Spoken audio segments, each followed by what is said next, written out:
Kuna wanawake wanaoga kila siku. Tena wengine mara mbili kabisa, akitoka asubuhi anaoga, akirudi jioni kwenye mambo yake anaoga. Anabadilisha nguo, anavaa nguo safi kabisa. Anapaka viperfume vyake, vingine vya bei ghali, vingine vya bei rahisi. Lakini kila siku yeye ni kunuka kisamaki. Haijalishi ameoga hiyo siku au hajaoga. Haijalishi amevaa nguo nzuri au amevaa nguo mbaya. Lakini harufu kwake ni kitu ambacho hakiondoki. Idadi hii ya wanawake ni wengi sana, na wengi wetu tumekuwa tunajisababishia wenyewe. Yaani hii harufu mbaya ambayo unaiona kila siku unakuwa unajisababishia mwenyewe. Na hii yote ni kwa sababu unakosa elimu sahihi kuhusu jinsi ambavyo unaweza kuepukana au kuondoa harufu mbaya ukeni. Na ndo pale ambapo unaanza unaanza kuangukia kwenye mambo ya ajabu. Mara sijui tia vitunguu maji kwenye uke, mara tia vitunguu saumu kwenye uke, mara sijui chukua dawa hii na dawa hii changanya alafu tia kule ndani, utakuwa na harufu nzuri. Hapa ndo ambapo watu wengi tunakosea. Hapa ndo ambapo watu wengi tunaweza kuanza kujisababishia matatizo mbalimbali katika uke wetu. So leo tutaongelea mambo 5 muhimu ambayo wewe kama mwanamke unatakiwa uyafahamu na yatakusaidia kuondokana na harufu mbaya ukeni. Kabla hatujaendelea wapenzi, unajijua kabisa mimi ngozi yangu jamani nikimaliza kunyoa huwa napata mapele. Huwa mapele yakiisha yananiachia madoa. Kabla ya kunyoa, hakikisha una products mbili hizi hapa. Haijalishi unatumia njia gani kunyoa, unanyoa na wembe, unafanya waxing, unafanya kwa kutumia shaving cream, unafanya kwa kutumia nini, hakikisha una hizi products hapa. Yoni oil pamoja na scrub yake. Na kabla ya kunyoa, hakikisha unalainisha nywele zako za sehemu hiyo unayonyoa. Kwa mfano, mimi leo hapa nitaonesha jinsi ya kunyoa kwapa. Kabla ya kunyoa, cha kwanza kabisa anza kwa kupaka hii scrub taratibu kama hivi ambavyo nafanya hapa. Unakuwa una scrub sehemu ambayo unakuja kunyoa. Unakaa nayo dakika 5 hadi dakika 10, halafu unaenda unaosha. Na baada ya kuosha scrub yako wapenzi, hakikisha unakausha vizuri, halafu unafanya waxing au unanyoa kwa njia ambayo unatumia wewe. Haijalishi unatumia wax au unatumia nini. Mimi leo nitatumia wax hii hapa wapenzi. Unakuta binti mtu mzima amemaliza kunyoa kama hivyo, anavaa nguo zake, huyo anaondoka. Alafu anategemea akikaa siku 2-3 asipate mapele, asipate miwasho, asipate chochote, babaki smooth kabisa. Hakikisha kama ukimaliza kunyoa unapaka haya mafuta hapa ya Yoni oil. Na jinsi ya kuyatumia ni rahisi sana. Ukimaliza kunyoa kama hivyo wapenzi, unaweka pump chache tu.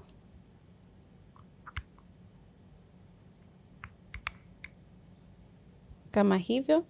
Halafu unakuwa unasambaza sehemu ambayo umenyoa. Ngozi itabaki smooth, ngozi itabaki nzuri, na ngozi itabaki na mng'ao. Na pia itakusaidia kama unapata weusi wa makwapani, itakusaidia kutoa weusi. Kama unapata vipele, itakusaidia kutoa vipele.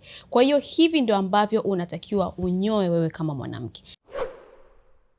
Kitu cha kwanza kabisa wapenzi ni kuhusu kuosha uke wako. Hivi unajua sisi wadada tunapenda sana vitu vya urembo, right? Tunapenda ma shower gel, tunapenda ma body scrub, tunapenda ma body milk. Vitu vingi pale bafuni kwako vipo, unali shower gel likubwa, unali body scrub likubwa, unali body milk likubwa, yana maharufu makali, yananukia vizuri, lakini badala ya kutumia kwenye mwili wako, kwenye paja, kwenye tumbo, kwenye mgongo, kwenye mikono, ulivyo kichaa, unaenda kuchukua, unaanza kupaka kule sehemu nyeti. Yaani mtu mwingine anakuwa kabisa busy, anachukua shower gel ambayo imeandikwa kabisa use for your body, anaanza kupaka kule sehemu nyeti. Tena mwingine anaweka na mguu mmoja juu, unakuta kibafu chake mzee ndio kina vile vingazingazi au vibomba sehemu ambapo anaweza kuweka miguu. Anaweka mguu mmoja juu, mwingine chini, anaanza kupaka shower gel na kusugua haswa. Anasema sasa hapa nikitoka, kwa sababu hii shower gel inanukia kimaua. Hii shower gel inanukia sijui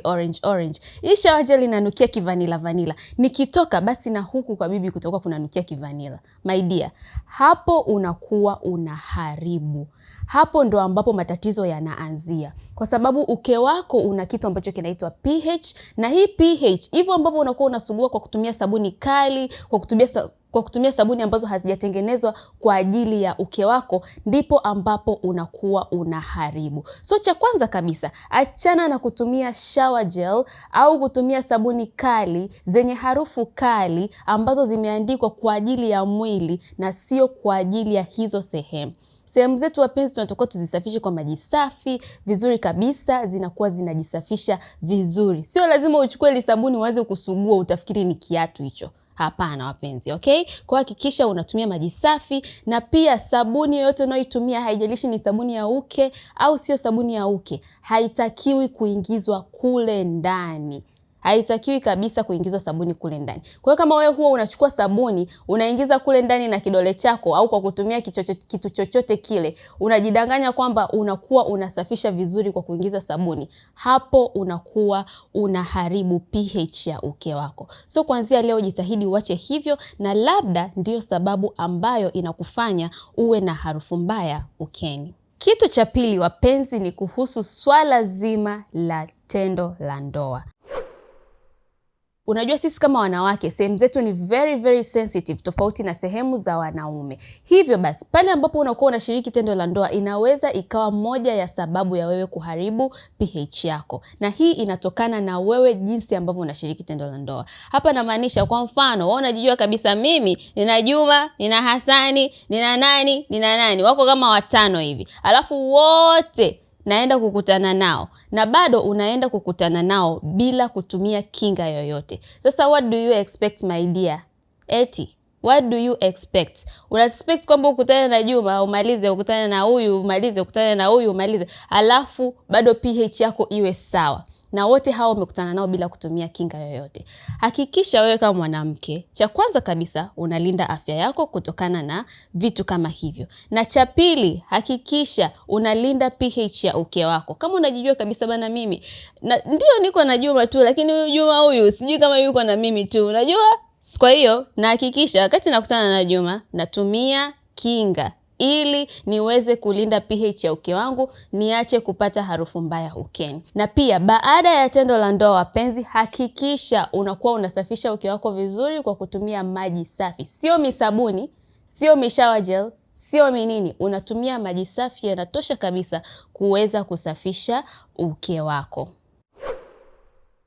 Pointi ya 3 wapenzi ni kuhusu uvaaji wa pant liner. Pant liner wapenzi ni vile vipedi vidogo vile ambavyo vinakuwa kama pedi lakini vinakuwa vyenyewe ni vidogo kama ambavyo mnaona hapa kwenye hii picha wapenzi. Hizi pant liner watu wengi wanasemaga, mimi navaa pant liner ili chupi yangu isichafuke na ule mchuzi ambao unatokea huko ndani. Mimi navaa pant liner ili chupi yangu isichafuke. Jamani, chupi inatakiwa ivaliwe ili ichafuke, ili ifuliwe. Sasa wewe unataka chupi yako isichafuke ili nini? Ili ifanyeje wapenzi? Hakikisha kama unavaa pant liner kila siku, ujue kabisa unaharibu pH ya uke wako. Cha kwanza kabisa utakuwa unajisahau. Huwezi kuniambia unakuwa unavaa pant liner unabadilisha kila baada ya masaa mawili kama ambavyo unabadilisha pedi, right? Pant liner itakuwa inakufanya ujisahau kwa sababu yenyewe haichafuki na zile damu za hedhi. Yenyewe inachafuka tu na vile vimaji vinini. Kwa hiyo utakuwa obviously mara nyingi unaiacha muda mrefu, unakaa nayo asubuhi mpaka jioni. Kwa hiyo inakusanya vibakteria, vinakaa na joto, vinabadilika, sasa vinaacha kuwa vibakteria vizuri, vinakuwa sasa vibakteria vibaya.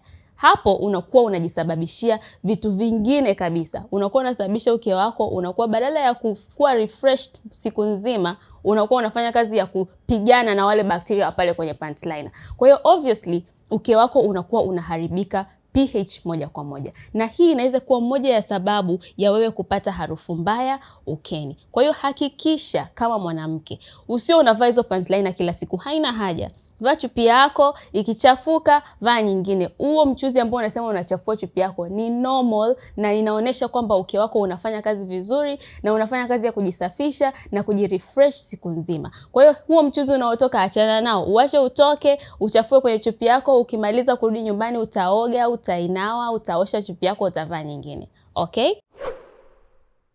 Na pointi ya 4 wapenzi ni kuhusu hapo kwenye hiyo chupi wapenzi. Watu wengi sana tunapenda vichupi fulani hivi ambavyo vina material ya silk. Na hii material ya silk mara nyingi ikiwa inaingia maji au jasho inakuwa haikauki kwa haraka, na hivyo inapelekea pale sehemu kuanza kubaki na bakteria kwa muda mrefu. Na hawa bakteria wapenzi wanaweza kusababisha wewe kuanza kupata harufu mbaya ukeni. So kama unapenda kuvaa vichupi hivyo vya silk, jitahidi uanze kubadilisha aina ya chupi ambayo unavaa. Anza kuvaa chupi ambazo ni za cotton. Hizi ni nzuri kwa sababu zinaweza kuabsorb maji na hazieki maji sehemu au hazieki unyevunyevu sehemu kwa muda mrefu, na hivyo inapelekea uweze kuwa mkavu na uweze kuwa msafi muda wote. Tofauti na chupi ambazo zinakuwa na material ya silk, hizi zinaweza kuweka unyevu kwa sehemu hiyo kwa muda mrefu, na hivyo inapelekea uweze kukaa na bakteria kwa muda mrefu zaidi.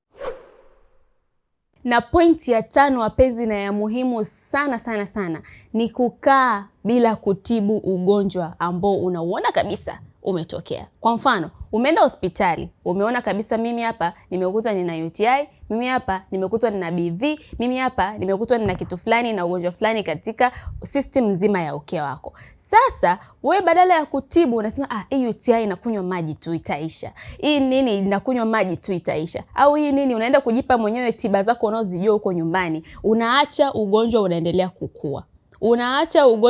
kukua. Baadaye sasa inaanza kusababisha vitu vingine ambavyo ni vikubwa. Unakuta ilikuwa tu ni kitu cha kutibu na antibiotics za kawaida, wewe unaanza sasa kutibiwa na masindano, unaanza kutibiwa na macream, unaanza kutibiwa na manini, inaanza kukua yenyewe taratibu. Kwa hiyo hii haijalishi ni katika sekta gani ya mwili wako. Iwe ni kichwa, iwe ni tumbo, iwe ni mkono, iwe ni kitu chochote katika mwili wako. Unatakiwa ukishagundua kwamba mimi hapa bana nina kaugonjwa fulani ambacho kananisumbua hapa, immediately hakikisha unatibu ili kuzuia ugonjwa ule kufanyaje kukua mkubwa na kuweza kusababisha vitu vingine ambavyo havieleweki katika mwili wako. So watu wengi tunapopenda kukaa na UTI, tunapopenda kukaa na magonjwa madogo ya ukeni, yanasababisha baadaye unaanza kuwa na harufu mbaya ukeni pale ambapo unakuwa hauwezi kuyatibu, au pale ambapo unaanza kujichukulia sheria mkononi na kuanza kujitibu mwenyewe nyumbani kama mganga wa kienyeji.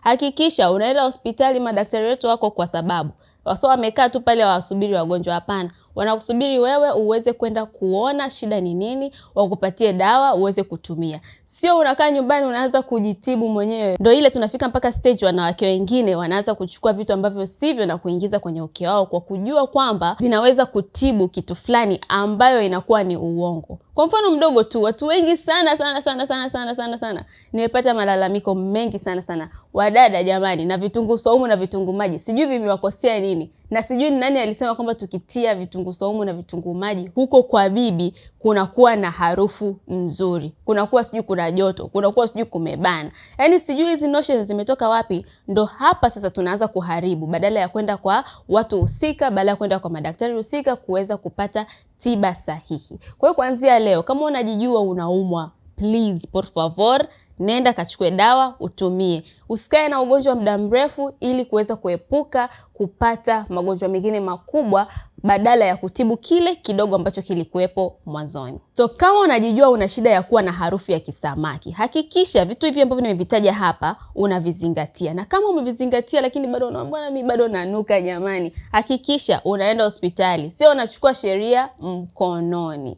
Kwa yoyote atakayehitaji hizi product hapa wapenzi, zinapatikana kwetu kwa kupitia namba ambazo unaziona hapo hivyo kwenye screen yako. Asanteni sana kwa kuangalia video hii wapenzi. Kama una maswali yoyote, niulize hapo chini kwenye comments. See you guys in my next videos.